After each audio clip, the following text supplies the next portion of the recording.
Hello and welcome to लेना take. तो आज की जो हमारी वीडियो है वो है हमारी यूडाइस के ऊपर। इस वीडियो के थ्रू मैं आपको बताना चाहता हूँ कि आपको जैसे कि पता है कि यूडाइस का काम ऑलरेडी चल रहा है और काफ़ी सारे स्कूलों ने इसका जो काम है वो कंप्लीट कर चुके हैं।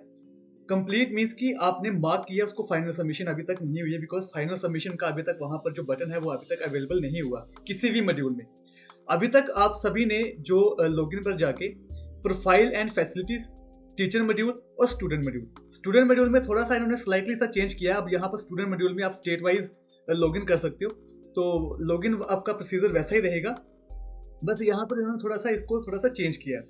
तो ये तीनों मॉड्यूल्स आप क्या कर रहे हो, फिल करने के बाद इसको क्या कर रहे हो, आपको मार्क एज कंप्लीट कर रहे हो। बट फाइनल सबमिशन करने से पहले मैं आपके साथ कुछ ऐसी रिपोर्ट्स शेयर करूंगा, वो रिपोर्ट्स आप एक बार देख लो एंड देन उन रिपोर्ट्स के बिहाफ पर आप चेक करना कि आपका जो डाटा है क्या वो आपने वैसा फिल किया है कि नहीं किया है। बिकॉज इन फ्यूचर आपको जब रिपोर्ट्स शेयर होंगी तो क्या आपका स्कूल उन रिपोर्ट्स में तो नहीं फॉल करता कि वहां पर आपकी जो गलतियां हैं वो गलतियां मैं यहाँ पर आपको बता सकता हूँ कि वो गलती आपने की है या नहीं की है, या फिर वो जो रिपोर्ट्स हैं, वो जो रिपोर्ट्स आपको शेयर होती हैं वो उसी क्राइटेरिया के ऊपर होती हैं कि यहाँ पर जो स्कूल है वहाँ पर उन्होंने जो गलत एंट्री की हो सकती है। एक चांस बन सकता है कि अगर आपने वहां पर गलत एंट्री की है तो आप उसको क्या कर सकते हो, करेक्ट कर सकते हो। तो इस वीडियो को बिल्कुल एंड तक देखना बिकॉज ये वीडियो थोड़ी सी लंबी हो सकती है। बट यहाँ पर मैं आपको एक बात क्लियर कर देता हूँ, अगर आप ये पूरी की पूरी वीडियो देख लेते हो तो आपका जो डाइस का डाटा होगा वो फाइनल सबमिशन करने से पहले आपको मैं गारंटी देता हूँ एंड देन आपका जो डाटा होगा वो बिल्कुल एक्यूरेट होगा और काफी ज्यादा उसमें जो गलतियां होंगी वो क्या हो जाएंगी, फिल्टर हो जाएंगी। तो चलिए शुरू करते हैं आज की वीडियो को। तो वीडियो को शुरू करने से पहले प्लीज सब्सक्राइब करना ना भूलिए हमारे यूट्यूब चैनल इलेना टेक को, और ऐसे ही लेटेस्ट वीडियो के नोटिफिकेशन के लिए बेल आइकन को प्रेस करना ना भूलें। तो यहाँ पर मैं शेयर करता हूँ उस शीट को, तो यहाँ पर हम स्टार्ट करते हैं। तो सबसे पहले बिल्डिंग स्टेटस, अगर आपका स्कूल एक गवर्नमेंट स्कूल है और देन वहां पर आपने जो बिल्डिंग का जो स्टेटस है वो वहां पर आपने लिख दिया हुआ प्राइवेट, तो उस केस में आपका जो डाटा है वो गलत है, आप उसको ठीक कीजिए। तो यहाँ पर हमारे पास कुछ स्कूल थे जिनका जो डाटा था वो गवर्नमेंट स्कूल थे और वहाँ पर उसका जो बिल्डिंग स्टेटस है वो क्या आ रहा है, प्राइवेट आ रहा है। तो आप अपना जो बिल्डिंग स्टेटस है, जो भी आपका स्टेटस होगा उसको आप क्या करोगे, सेट करोगे। नंबर 2 पर आ जाता है आपका building blocks, number of building blocks, कि आपके स्कूल में नंबर ऑफ बिल्डिंग ब्लॉक्स कितने हैं। तो यहाँ पर देखिए बिल्डिंग ब्लॉक्स कितने कितने स्कूल वालों ने यहाँ पर इंसर्ट किए हुए हैं, 42 बिल्डिंग ब्लॉक्स।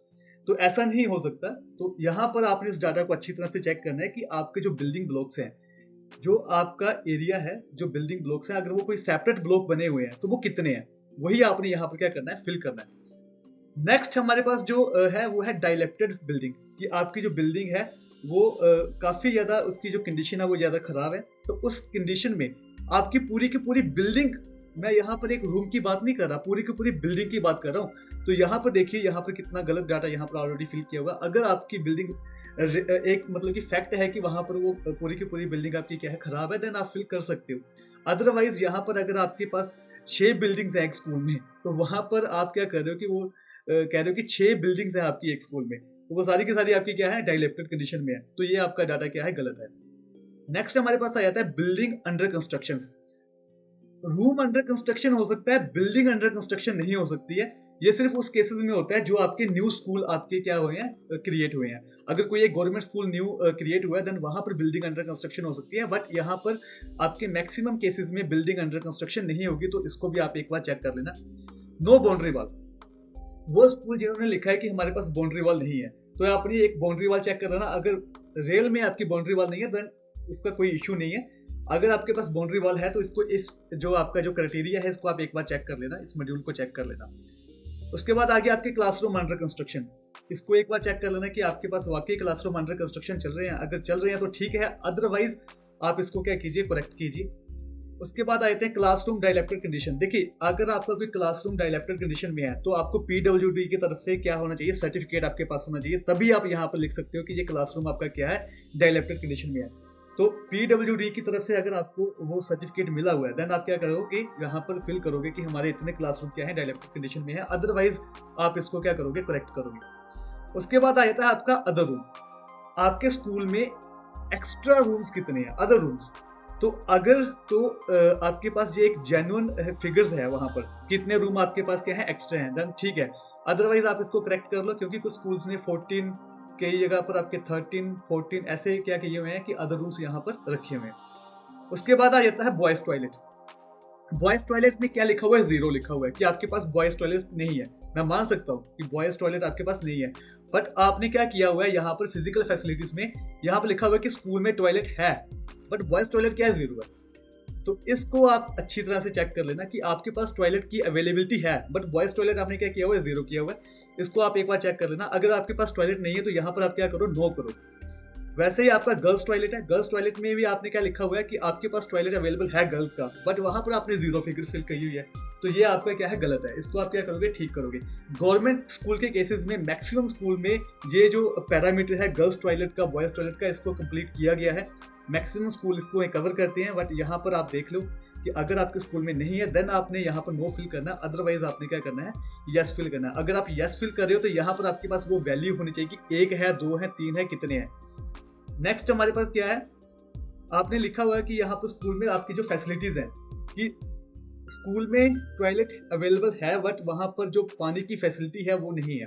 तो इसको आप एक बार चेक कर लेना कि ये सही है। लाइकवाइज आपका गर्ल्स का आ जाएगा।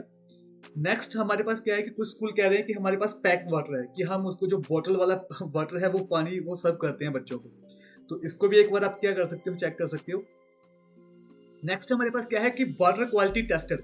कुछ स्कूल कह रहे हैं कि हमने वाटर क्वालिटी ये है, ये आपके प्राइवेट के केसेस में भी आपका होता है और सरकारी के केस में भी आपका क्या होता है? ये होता है कि आपकी जो वाटर की जो क्वालिटी है वो प्रॉपर तरीके से टेस्टेड होनी चाहिए। तो जो स्कूल कह रहे हैं कि नहीं हमारी वाटर क्वालिटी टेस्टेड नहीं है, तो वो अपना रिकॉर्ड यहाँ पर एक बार चेक कर ले। Next, electricity connection. स्कूल में इलेक्ट्रिसिटी कनेक्शन ही नहीं है। जहाँ जो जेन्युइन केस है वहां पर आप लिख सकते हो। अगर आपके स्कूल में इलेक्ट्रिसिटी कनेक्शन है तो आप इलेक्ट्रिसिटी कनेक्शन वाला कॉलम भी क्या करोगे? चेक करोगे एक बार। लाइब्रेरी वाला कनेक्शन चेक कर लेना जी। मोस्टली अपर प्राइमरी स्कूल का यहाँ पर मैंने फिल्टर लगाया था। तो अगर आपके पास लाइब्रेरी है तो आप वहां पर यस करोगे। अगर आपके पास नहीं है देन फिर कोई इश्यू नहीं है। एक बार इसको आप क्या कर सकते हो? चेक कर सकते हो लाइब्रेरी वाले कॉलम को। उसके बाद आ जाता है हमारा कि आपके स्कूल में land available for expansion of school facilities. ये स्कूल में आपके एक न्यू रूम बनाना, उसके लिए आपके पास लैंड अवेलेबल है या नहीं है। तो यहाँ पर बहुत सारे स्कूल, यहाँ पर देखो मैंने फिगर भी लिखी हुई है, 39 स्कूल थे। तो यहाँ पर आप चेक कर सकते हो कि आपके स्कूल में अवेलेबिलिटी है वहां पर कि आप इन फ्यूचर उसमें कंस्ट्रक्शन कर सकते हो कि नहीं कर सकते हो। तो अगर तो वहां पर यस वाला ऑप्शन है तो आप यस फिल करोगे, अगर आपका नो है तो नो फिल करोगे। बट फिर भी इसको, इस वाले पैरामीटर को एक बार आपने चेक कर लेना है। नेक्स्ट हमारे पास क्या है? प्लेग्राउंड। स्कूल कह रहा है कि हमारे पास प्लेग्राउंड ही नहीं है, तो प्लेग्राउंड भी इसको चेक कर लेना। ये आप पैरामीटर एक चेक कर सकते हो बिफोर सबमिटिंग यूडाइस। तो यहाँ पर आप एक बार चेक कर लीजिए कि आपके पास प्लेग्राउंड अवेलेबल है या नहीं है। नेक्स्ट हमारे पास आता है मेडिकल चेकअप। मोस्टली जो स्कूल्स हैं, खास करके जो गवर्नमेंट स्कूल है, वहाँ पर मेडिकल चेकअप होता है। तो अगर स्कूल में मेडिकल चेकअप नहीं हुआ तो फिर आप यहाँ पर नो फिल करोगे। अगर हुआ है देन आप इसको यस करोगे। तो ये भी पैरामीटर आप क्या कर सकते हो? चेक कर सकते हो सबमिट करने से पहले। आपके स्कूल में रैंप अवेलेबल नहीं है, देखो आरटी का कॉलम है, तो आरटी के पैरामीटर के साथ आपके हर स्कूल में क्या होना चाहिए? रैंप अवेलेबल होना चाहिए फॉर जो फिजिकली हैंडीकैप्ड बच्चे होते हैं उनके लिए। तो अगर तो आपका स्कूल बिल्कुल ही आपका जो सरफेस है बिल्कुल सरफेस लेवल पे है देन आप यहाँ पर नो फिल करोगे। अदरवाइज आप क्या करोगे? इसको यस फिल करोगे। अगर आपके पास रैंप अवेलेबल है तो इस पैरामीटर को भी आपने अच्छी तरह से चेक कर लेना है। काफी इंपॉर्टेंट पैरामीटर है। स्पेशल एजुकेटर, जो फिजिकल फैसिलिटीज वाला कॉलम था वहां पर आपने लिखा स्पेशल एजुकेटर, और यहाँ पर लिखा आपने डेडिकेटेड कि हाँ हमारे पास एक स्पेशल एजुकेटर डेडिकेटेड है। तो इस पैरामीटर को भी आपने क्या करना है? फोकस करना है। इसको भी आपने एक बार चेक कर लेना है। जो गवर्नमेंट स्कूल्स हैं वहाँ वो चेक करें कि जो किचन शेड है, ऑलमोस्ट सभी स्कूल्स को किचन शेड अवेलेबल हुई पड़ी है। जो किचन ग्रांट है वो प्रॉपर तरीके से सभी स्कूल में सर्कुलेट हुई है। तो सभी स्कूलों में किचन जो शेड है वो अवेलेबल है। तो वहाँ पर जो स्कूल नो लिख रहे हैं वो भी एक बार अपना रिकॉर्ड एक बार चेक कर लें कि यहाँ पर आपने किचन शेड को सही तरीके से फिल किया है या नहीं किया है। हेडमास्टर रूम्स, आपके जो प्राइमरी के केसेस में हेडमास्टर रूम लिमिटेड ही स्कूलों को मिले हुए हैं, वो एक बार चेक कर लें। जो हेडमास्टर रूम, अगर आपका प्राइवेट स्कूल है फिर तो कोई इशू नहीं है, वहाँ पर हो सकता है। और गवर्नमेंट अपर प्राइमरी केसेस में भी हो सकता है, प्राइमरी के केसेस में भी हो सकता है, बट आपने देखना है कि हेडमास्टर रूम आपके पास अवेलेबिलिटी उसकी है या नहीं है। तो ये भी पैरामीटर आप क्या करोगे? एक बार चेक कर लोगे। नेक्स्ट हमारे पास क्या है? Separate room for assistant head teacher. देखो प्राइवेट स्कूल के केसेस में ये हो सकता है असिस्टेंट हेड टीचर, बट आपका जो प्राइमरी के केसेस में है या फिर गवर्नमेंट स्कूल के केसेस में है, तो वहाँ पर ये वाली पोस्ट एक बार चेक कर लें। अगर आपके पास ये वाली पोस्ट है और उसके लिए एक स्पेशल ग्रांट आई हुई है उसके रूम की कंस्ट्रक्शन के लिए, तो आप यस फिल करोगे, अदरवाइज आपका नो। तो ये भी पैरामीटर आपने एक बार क्या करना है, इसको चेक कर लेना है। बायोमेट्रिक, ऑलमोस्ट जितने भी गवर्नमेंट स्कूल है, खास करके यहाँ पंजाब में, तो सभी में बायोमेट्रिक्स आपको मिली हुई है। वहां पर आपने इसको यस करना है। अगर आपको वहां पर बायोमेट्रिक आप नो फिल कर रहे हो, तो फिर आपके पास ये रिपोर्ट्स क्या हो जाएंगी, शेयर हो जाएंगी। तो इस वाले पैरामीटर को भी आपने अच्छी तरह से चेक करना है। प्राइवेट स्कूल के केसेस में हो सकता है कि कई स्कूलों में होती है, कई स्कूलों में नहीं होती, तो वो एक अलग इशू है। बट गवर्नमेंट स्कूल जो है पंजाब में, वहां पर सभी स्कूलों को जो बायोमेट्रिक है वो क्या हुई है, वहां पर अवेलेबल है। Next, audio system. तो ऑडियो सिस्टम चेक कर लो, अगर आपके पास ऑडियो सिस्टम अवेलेबल है। अगर नहीं है तो फिर नो। इस पहले पैरामीटर को भी एक बार चेक कर लेना। इंटरनेट नो, स्कूल वाले लिख रहे हैं इंटरनेट नो। हो सकता है कुछ आपकी एक ऐसी रिमोट लोकेशन हो जहां पर आपका इंटरनेट नहीं चलता है, बट इस वाले कॉलम को भी आपने अच्छी तरह से चेक कर लेना है कि इंटरनेट की अवेलेबिलिटी स्कूल में है या नहीं है। तो नेक्स्ट हमारा पैरामीटर जो है आपका, ये वाला इंपॉर्टेंट पैरामीटर है, ये आपका आ गया टीचिंग में। जो आपका टीचिंग मॉड्यूल है, वहां पर भी आपके बहुत सारे पैरामीटर्स आपके चेक करने वाले हैं, बट यहाँ पर हम कुछ ही यहाँ पर आपको शेयर करेंगे। यहाँ पर टीचर लिख रहे हैं कि उनकी जो हाईएस्ट क्वालिफिकेशन है वो है post graduation, graduation, post graduation. But जो आपका आता है मैथ, साइंस, आपने लैंग्वेज कहाँ तक आपने रीड की है, तो जैसे कि इन्होंने लिखा हुआ है कि मैथ स्टडी बिलो सेकेंडरी, जो 10th क्लास है उससे नीचे तक उन्होंने क्या किया हुआ, मैथ अपना क्या किया हुआ, स्टडी किया हुआ, जो कि बिल्कुल गलत है आपका डाटा। इस बिलो सेकेंडरी वाला कॉलम आपका कोई नहीं होगा। सारी मिनिमम जो सेकेंडरी या फिर हायर सेकेंडरी है, सेकेंडरी आपकी आएगी 10th क्लास, हायर सेकेंडरी आएगी +2 क्लास। तो मिनिमम सेकेंडरी तक तो सभी मैथ वहां पर क्या करते हैं, रीड करते हैं। तो बिलो सेकेंडरी नहीं होना चाहिए। इस वाले कॉलम को आपने अच्छी तरह से चेक कर लेना है। लाइकवाइज आपका आ गया साइंस, कि आपने साइंस जिन्होंने बिलो सेकेंडरी किया हुआ है वो भी आपका गलत है। और वैसा ही आपका आ गया इंग्लिश, कि बिलो सेकेंडरी क्या आ गया आपका, ये कि टीचर ने ग्रेजुएशन की हुई है बट इंग्लिश बिलो सेकेंडरी की हुई है, तो ये आपका डाटा बिल्कुल गलत है। आधार नंबर, ऑलमोस्ट सभी टीचर्स के जो हैं आधार नंबर वो क्या है, फील्ड है, तो बने हुए हैं। जिनके नहीं बने हुए वो एक जेन्युइन केस होगा या कोई रीजन होगा, बट फिर भी अगर आपने आधार वाले कॉलम को चेक कर लेना कि आधार सभी के वहां पर फिल हैं या नहीं है। तो ये थी हमारी आज की वीडियो। इसमें मैंने आपको बताया कि आपने ये वाले जो पैरामीटर्स हैं फिजिकल फैसिलिटीज में, टीचर्स में, वो आपने चेक करने हैं। ये सारे के सारे पैरामीटर्स को एक बार चेक कर लेना। जब आप इसको फाइनल सबमिट करोगे तो आपका डाटा काफी हद तक क्या हो जाएगा, करेक्ट हो जाएगा।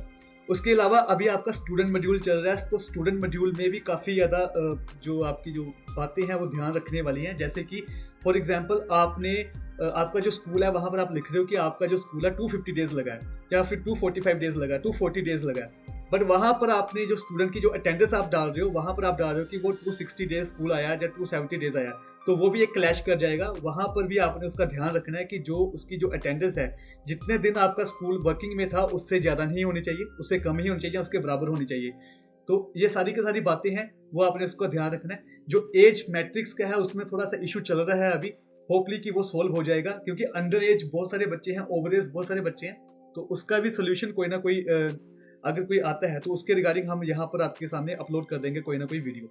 तो अगर आपको हमारी आज की वीडियो पसंद आई तो प्लीज सब्सक्राइब करना ना भूलें हमारी यूट्यूब चैनल इलियाना टेक को, और ऐसे ही लेटेस्ट वीडियो के नोटिफिकेशन के लिए बेल आइकन को प्रेस करना ना भूलें। Thank you so much.